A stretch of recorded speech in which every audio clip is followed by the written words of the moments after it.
Hey Waffle Gang, I do hope you're well. My name is Mark and today we're checking out some more relationship stories, and if you do love a Reddit story, why not consider hitting a like, that subscribe, and maybe even that cheeky notification bell too. It all really helps out the channel. Thank you so much, and let's crack on with today's first story. Much love guys. Now today's first story comes from Salty Pension 300 and says, am I the a-hole for trashing the gift my girlfriend got me? Throwaway. So me, 28 male, and my girlfriend, 30 female, have been together for 8 years, and we've been living together for 4 years. Girlfriend has always been the artsy type and always has some personal project going on, but she has the tendency to get lost in her own world.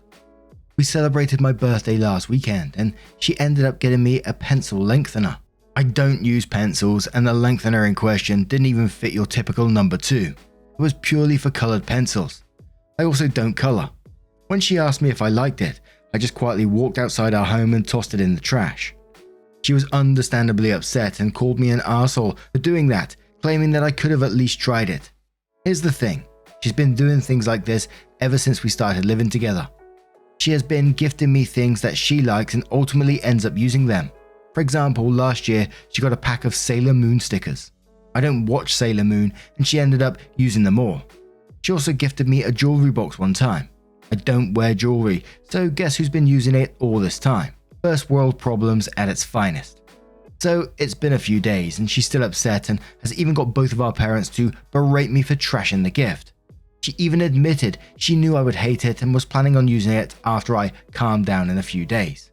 A detail that she did share with others, but I'm still getting name called. Am I really the a-hole? Edit. Nearly every comment says we need to talk about this. The thing is, we have, and more than once. She admitted she does this because she wants something but decides to gift it to me to say, I tried.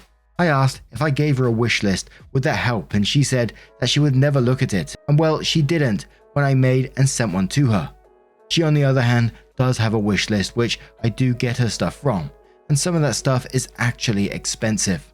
And there was a couple of comments in this one where OP replies to, so the first one says, everyone sucks here. Walking out and trashing it like a drama queen makes you an arsehole.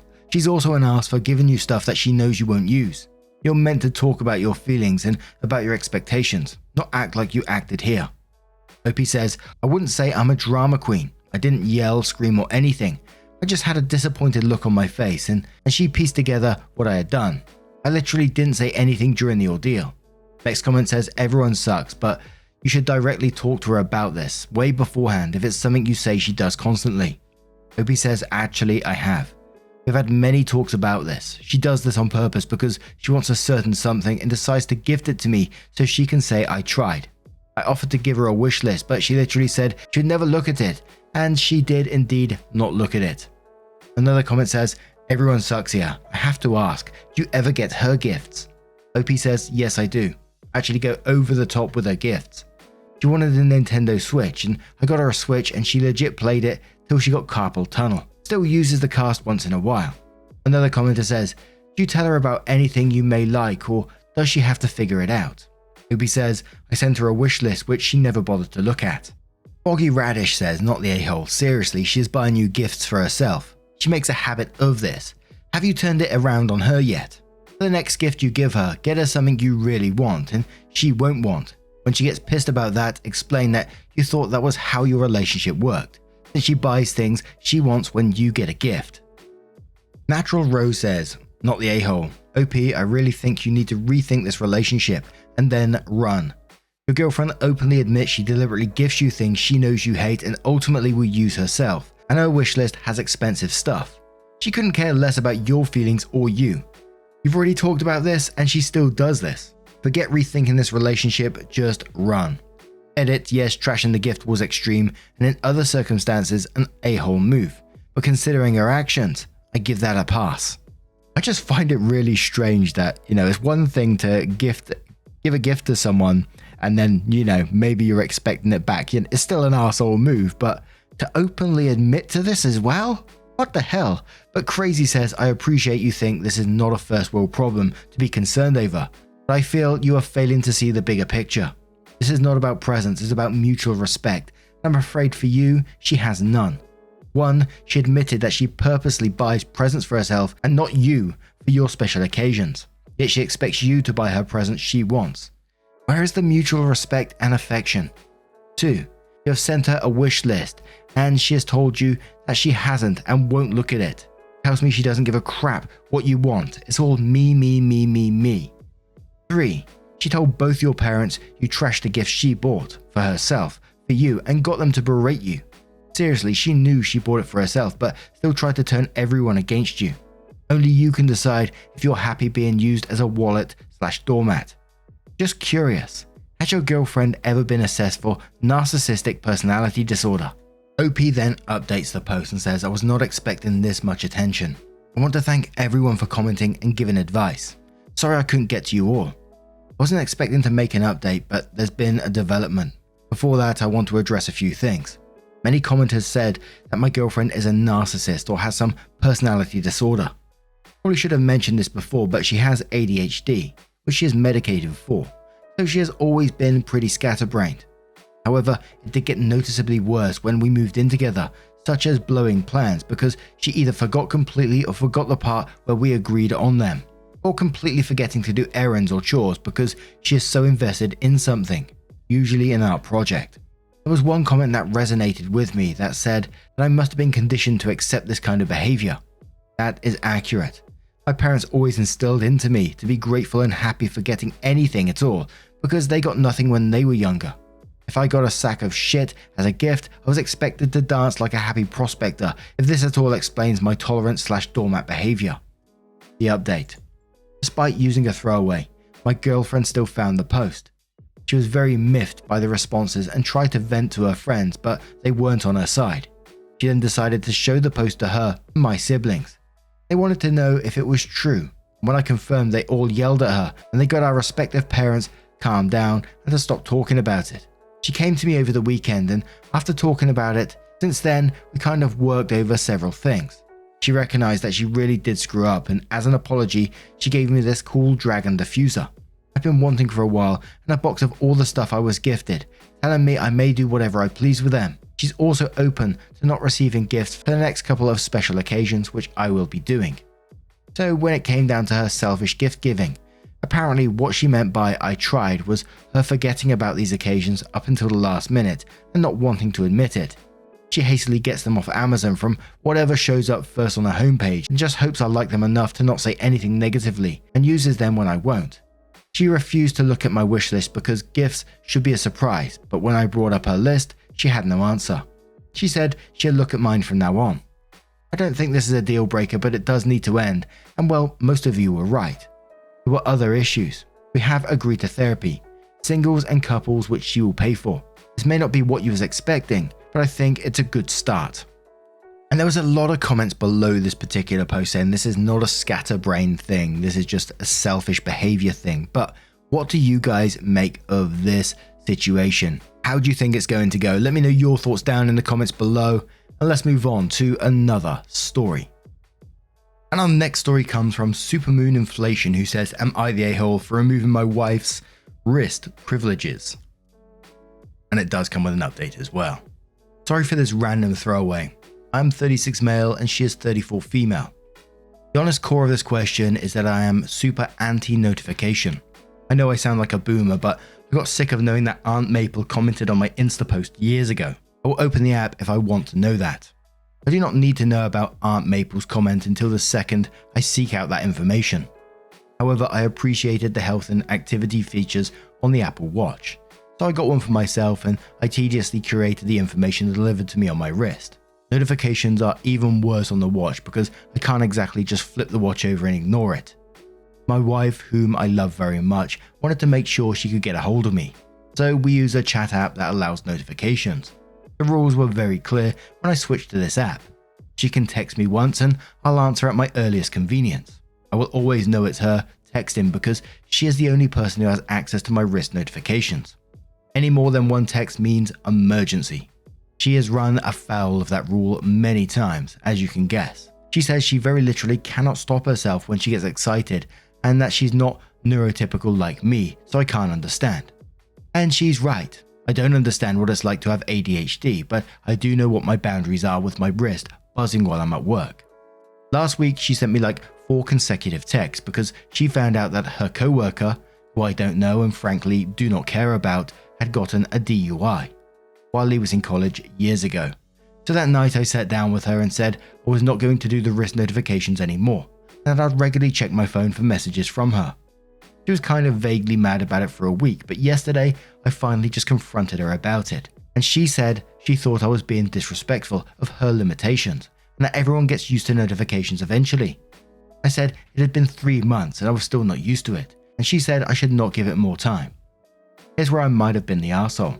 I told her I thought this was a tiny issue that wasn't even worth being angry about. I still check my phone for a text and I've never missed one by more than like 15 minutes. I also explained that she can still call me if there's an emergency. She's still mad. Am I the a-hole? And we're starting the comments with Lazuli Rose, who says not the a-hole. She sent 4 messages about a co-worker's DUI from college years ago. That was 4 text message worthy. Cell phones, smartwatches and instant communication are useful, but sometimes people just want a little peace and quiet. Roxy says, I know I will be downvoted, but you sound like a patronizing asshole. Emiek says, no one's an a-hole here. Do you even like her? Hopefully she learns not to reach out to you excitedly, because it's not important to you. Morrigan says, are you familiar with the concept of lovebirds? I'm grossly paraphrasing here, but basically there is this study done of married couples in a cabin, and there was a cool bird outside. When one partner would ask the other to look at the cool bird, couples who share that experience had a way higher chance of their marriage lasting a long time, or couples where one person got excited and tried to share but the other just kind of shrugged it off had a higher chance divorce rate. Your wife is telling you things that she's excited about because she loves you and wants to share them with you, even if it's inconsequential. You are telling her that your work is more important. You don't care. She's an annoyance. Over time, that is going to internalize, and even if she sticks around, it's going to make her feel really bad because you don't care about the small stuff, so why would you care about the big stuff? Honestly, soft, you're the a-hole. I don't think you're wrong for not wanting a million notifications, but there's some sort of blockage going on here where she wants to reach out, and you want to smack that hand away. Old Opportunity says not the a-hole. Notifications are annoying. I have them all blocked on my watch except texts and calls. If you can, leave the call notification on when she calls you and you'll know it's an emergency. Otherwise, you will get back to her when you next check your phone. My husband knows I like to send multiple texts with random shit. It's not important and he doesn't need to answer, but if I call him at work, that means I need him to call me back. Pinebox Waiting says not the a-hole because she's ADHD. She does get used to notifications. In fact, they just become background noise to her. She doesn't just ignore them. They don't even register after a while. She doesn't know what it's like to not be ADHD. Notifications interrupt.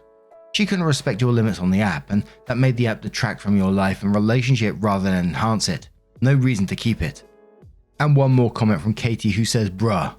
A boundary would be you turning off your notifications. Demanding that someone else only send one text or not contact you at certain times, etc. is overbearing.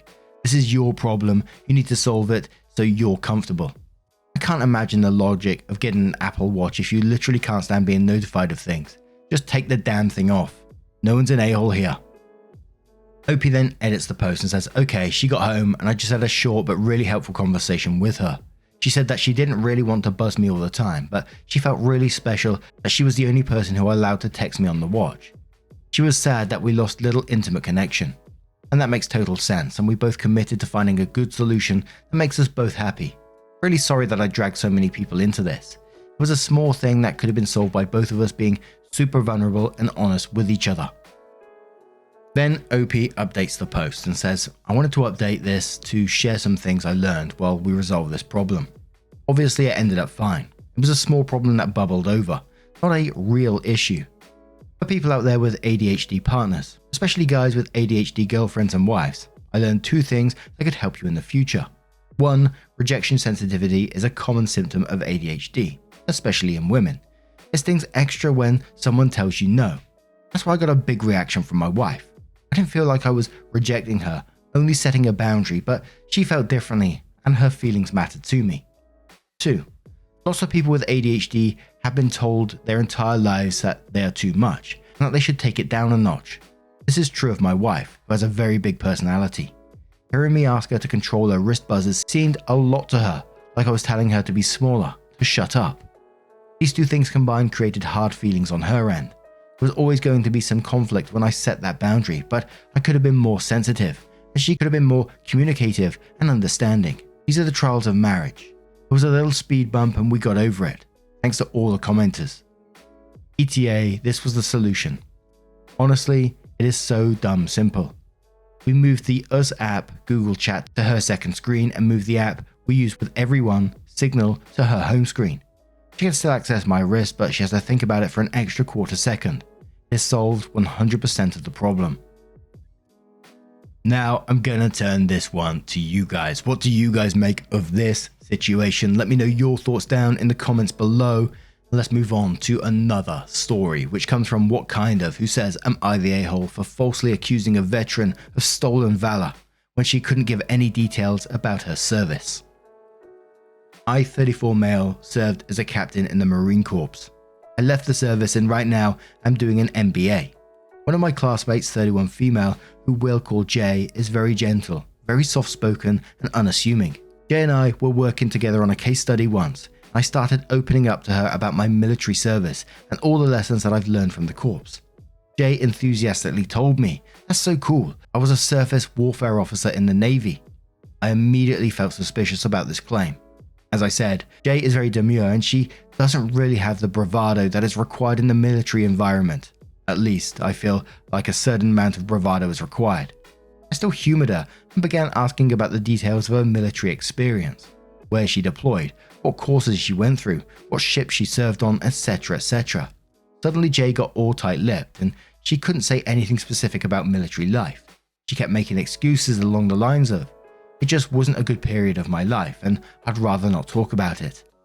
Eventually, I felt like I had done enough snooping around and I bluntly told her that she was bullshitting and that I'd rather not work with a phony. I talked about this experience with my friend, M, at our school's veterans organization. I told M to be wary of anything Jay says. M responded by telling me that Jay did serve. He's seen her paperwork and ID and everything, and that in fact, one of her MBA recommendation letters was written by a retired Rear Admiral, O-8, who held Jay in high regard. Whoops. The next time I met Jay, before our class started, I tried acting chummy towards her and make up for accusing her of being a liar. She laughed in my face and told me to pound sand, Paulie, and for those of you who don't know, yes, she was being derisive here. Am I the a-hole? Now I had to look up what Paulie is, and it says it's essentially a person who has signed up for enlistment but has not begun an active service contract. It was the title that grabbed me on this one, and I was sort of like, how is this going to turn around that our OP might not think they're the a-hole in a situation like this? Of course you're going to be the a-hole in this situation. You didn't even apologize to her at the end. You just tried acting chummy to make it up to her for calling her a liar.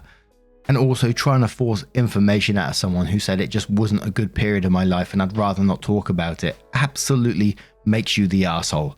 But Breakfast Huge says you're the a-hole, and I'm guessing being a veteran is 90% of your personality.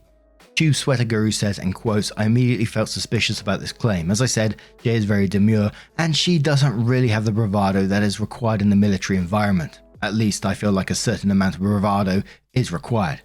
And goes on to say, what an arsehole. You know Bob Ross was in the military, right? You're the a-hole. Holy moly, I didn't know that. Good old Bob Ross. I just had a little Google as well, and the very top one says this was because Bob Ross was a drill sergeant. Can you imagine that? Just gonna do some happy little push-up right here. Oh, I fucking love Bob Ross. Leah says, of course you're the a-hole, and you already know this. 1, you interrogated her because she didn't fit your misogynistic views of what a service person should be.